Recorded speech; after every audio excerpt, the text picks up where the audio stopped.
हरतालिकेची कहाणी. एके दिवशी शंकर पार्वती कैलास पर्वतावर बसले होती. पार्वतीने शंकरास विचारले, महाराज, सर्व व्रतास चांगले व्रत असे कोणते?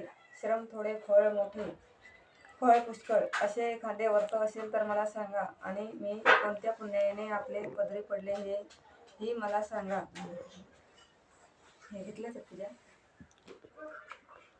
तेव्हा शंकर म्हणाले, जसा नक्षत्रात चंद्र श्रेष्ठ, ग्रह सूर्य श्रेष्ठ, 4 वर्तमान ब्राह्मण श्रेष्ठ, देवतांना विष्णू श्रेष्ठ आहे.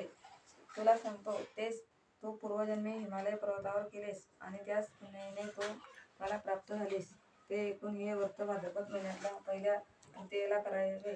ते पूर्वी तू कसे केलेस ते मी तुला आता सांगतोय.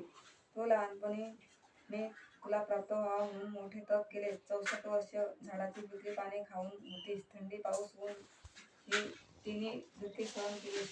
ते तुझे श्रम पाहून तुझ्या बापाला फार दुःख झाले व अशी कन्या कोणाला द्यावी अशी त्याला चिंता पडली. इतक्यात तिथे नारदमुनी आले. हिमालयाची पूजा केली. बंद कर.